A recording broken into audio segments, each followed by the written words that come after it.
Some dolls are toys, and some are warnings. 2 nights, 2 different houses. 2 families who thought a simple doll couldn't hurt them.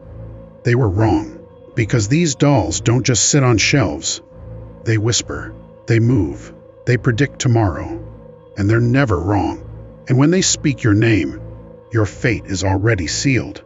Tonight, you'll hear 2 stories about dolls that knew the future and destroyed anyone who tried to ignore their warning. Are you ready to hear what happens when a doll knows your tomorrow? Story Part 1.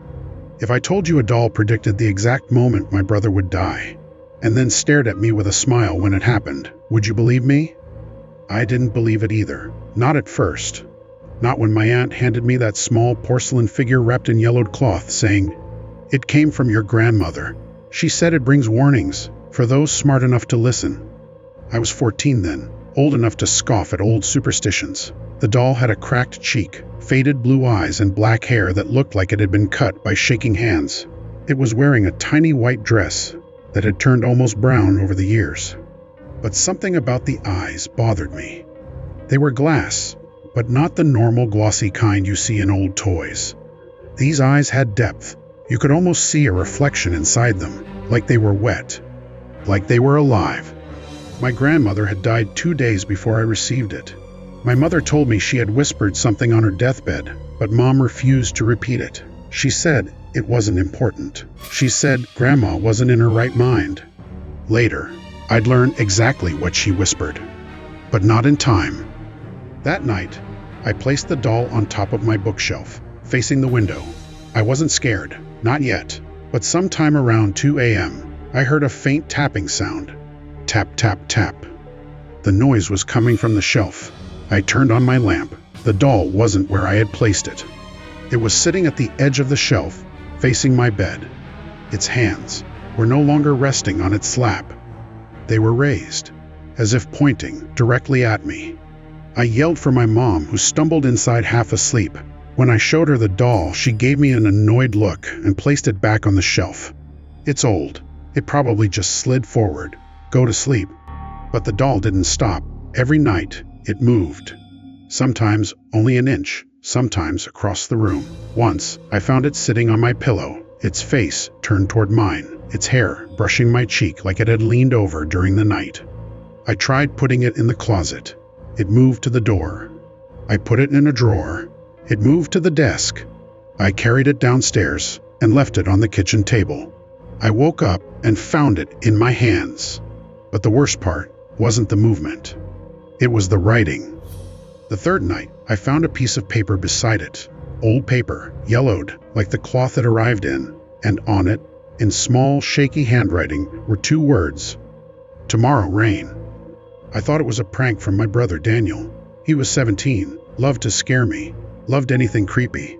But the next day, it rained. Not a drizzle, not a storm. A sudden downpour that soaked the world in minutes. Exactly as the paper had said. The next note came the following night. "Tomorrow accident." And the next day, while crossing the street to school, a car skidded on wet asphalt and hit a telephone pole where I had been standing 2 seconds before I stepped away to tie my shoe. The pole cracked in half. If I hadn't moved, it would have crushed me. I didn't tell my mother. I didn't want her to take the doll away. In some twisted way, I felt protected, warned. But the doll wasn't warning me. It was preparing me. 2 nights later, a new note appeared. "Tomorrow, 11:32. That was it. No context, no explanation. Just the time, 11:32. All day, I was terrified. At 11:32 a.m., nothing happened. I relaxed a little. But at 11:32 p.m., I heard my brother screaming. Daniel shared a room with me at the time, separated by a cheap wooden divider we pretended was a wall. When I ran to his side, he was sitting upright in bed, clutching his chest, gasping for air. His mouth was wide open like he wanted to scream again, but nothing came out. Mom and Dad rushed in. He collapsed. The doctors said his heart simply stopped. A sudden cardiac arrest in a healthy 17-year-old. No warning, no explanation, except one. The doll had been holding a new note when we returned home that night. A note with Daniel's name and the exact time he died. After the funeral, I tried to throw the doll away. I tied it in a grocery bag, shoved it deep into the outdoor garbage bin, and left it at the curb. The next morning, it was sitting on my bedroom floor, inside my room, without the bag, without dirt, without a scratch. I screamed until my throat hurt. My mother locked it in a box and placed it in the attic. But the house changed after that. We heard footsteps at night, soft ones, light, almost like a child walking. Sometimes, we heard the attic door open slowly. Mom blamed grief. Dad blamed the wind. But I knew it was the eyes. Watching. Waiting. 2 weeks later, I woke up to a cold breath against my cheek. And a whisper. "Tomorrow, Mother." I jumped out of bed. No one was there. The door was closed. My room was empty. The doll was gone from the attic. I found it sitting on the kitchen counter, beside a note. "Tomorrow, Mother Fall." My hands shook as I tore the note apart. I begged Mom not to leave the house. I told her she needed to stay home, stay safe, stay away from stairs. She thought I was losing my mind. At noon the next day, she slipped on the front steps while carrying laundry and tumbled down half a flight. We rushed to the hospital. She survived, but barely. 3 broken ribs, a fractured wrist, a concussion. The doll knew. The doll always knew. But I realized something terrifying. It wasn't predicting accidents. It was causing them. It wasn't warning me. It was showing me what it decided would happen. I had to destroy it. I tried everything. Burning, it wouldn't catch fire. Smashing, the porcelain didn't crack. Cutting, the blade snapped. I buried it in a forest an hour from the house. My friend helped me. We buried it deep. A week later, he was dead. A hiking accident.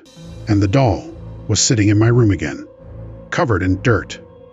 That night, a new note appeared beside it. A note that made my blood freeze. "Tomorrow, you," I cried until sunrise. I didn't leave my room. I didn't move. I didn't breathe unless absolutely necessary. The whole day passed, minute by minute, hour by hour, until finally midnight arrived. I was alive. I thought maybe I had beaten it. Maybe it was wrong. Maybe running from fate worked. And then I heard it, a faint ripping sound.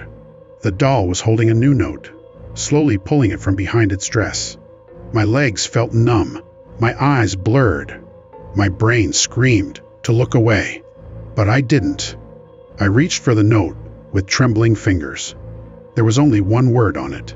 One word that didn't make sense until now. Yesterday. I didn't understand at first. Then my phone buzzed. A voicemail from my father. His voice was broken, shaking, barely recognizable. A phone with my name still etched on the case. My case, my old clothes, my skeleton. I had died 7 days ago. And the doll had been sitting beside my corpse, predicting my future. While I walked around, thinking I was alive. I dropped the note. I looked at the doll.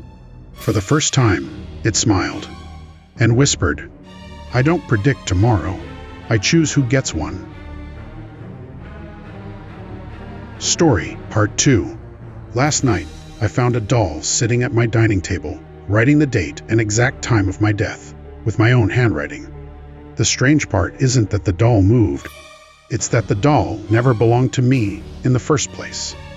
I didn't own dolls. I didn't collect them. I didn't even like being around them. But 3 weeks ago, someone left a small brown package on my front porch. No name, no address, no delivery slip, just a box wrapped with thin rope and a single note taped on top. "Keep her safe.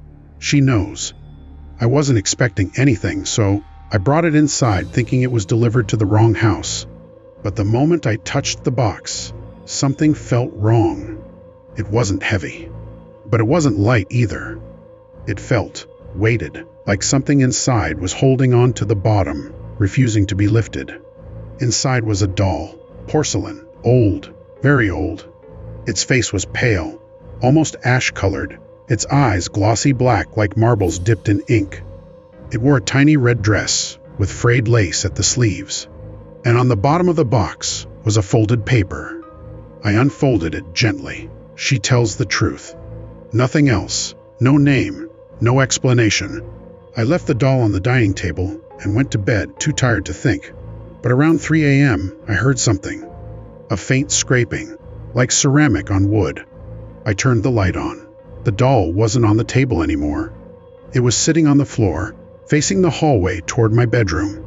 I froze. I hadn't touched it. No one else lived with me. I stared at it for a long time before finally placing it back on the table. I should have thrown it out right then. The next morning, the first note appeared.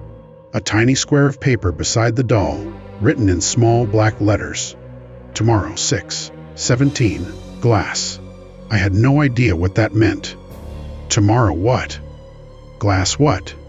But the following day, at exactly 6:17 p.m., the window behind my couch shattered violently. Not cracked, shattered. A thick tree branch had snapped from the wind and shot straight through the glass, stabbing into the drywall. If I had been sitting on the couch, as I usually did at that hour, I would have been dead. I didn't connect it to the doll immediately. Not until the next note appeared. Tomorrow, 9:03, blood. My heart dropped. I tried to ignore it. I tried to pretend it was all coincidence. At 9:03 p.m., I accidentally sliced my palm open while washing a knife. Deep cut. Blood everywhere. The doll was still on the table when I returned from the ER, sitting there, waiting. A new note in front of it. You believe now. I pushed the chair back so hard it fell over. I shouted at the thing, told it to stop, told it to get out of my house. But the doll didn't care. That night, I locked it in a cabinet and shoved a chair under the door. 5 hours later, at dawn, I found the cabinet door open and the doll sitting calmly on the kitchen counter. Beside it, a note that made my entire body cold. Tomorrow, 12:42, neighbor. I knocked on my neighbor Lisa's door, half crying, half shaking. I tried to explain something bad might happen. I didn't tell her why. That would have sounded insane, but she still looked frightened by my panic. At 12:42 p.m., she tripped on her own doormat, fell backward down her concrete staircase, and broke her hip. If her husband hadn't been home, she might have died. I couldn't take it anymore. I drove to the forest outside town, dug a deep hole, and buried the doll there. I covered it with dirt, rocks, and branches. I stood over the grave until I convinced myself the nightmare was over. It wasn't. The next morning, dirt footprints led from my front door to the dining table, and the doll was sitting in its usual place. Filthy, covered in soil, dress torn, clutching a note. You cannot bury tomorrow. I screamed and smacked the doll across the room. The porcelain didn't chip, didn't scratch. It just rolled and sat against the wall, staring at me with those black glass eyes that looked deeper every time. That night, I barely slept. Every time I closed my eyes, I thought I heard footsteps. Ceramic taps on the floor. Soft whispering like tiny breaths moving across the room. And then came the note that ruined everything. Tomorrow, 3:11, brother. My younger brother, Evan. I called him immediately. I begged him not to drive, not to leave his apartment, not to go near stairs, knives, windows, anything. He laughed, said I needed sleep. The next day at 3:11 p.m., he suffered a seizure while heating soup on the stove. He collapsed. His arm hit the pot. The hot contents spilled over him. He survived, but he'll have scars for life. I sat on the kitchen floor that night and sobbed until I felt numb. When I lifted my head, the doll was right in front of me. I hadn't heard it move. I hadn't felt it approach. It was just there. A new note rested against its tiny porcelain legs. But this one didn't have a time. It only had a name, my name. Under it, one more chilling line, your tomorrow is ready. I ran out of the apartment, drove straight to a motel 2 towns over. I left the lights on, Stayed awake all night. Kept checking the door, the closet, the corners of the room. By sunrise, I thought I'd escaped, until I pulled back the sheets. The doll was lying beside me, its head tucked neatly against the pillow, its eyes open, staring straight at me. There was a note between its hands. This time, the handwriting wasn't thin and small. It was thick, bold, my handwriting. Tomorrow, 11:59, you end. I dropped the note and bolted out of the room. I ran straight into the parking lot, heart pounding like it wanted to escape my chest. I'm writing this now from a diner, 15 miles away. I switched tables 3 times because I kept feeling like someone or something was watching me. Every time the door opens, I jump. It's 11:41 a.m. If the doll's note is right, I have 18 minutes left. I don't know how the doll knows. I don't know if fate can change. I don't know if I've already died and just haven't realized it yet.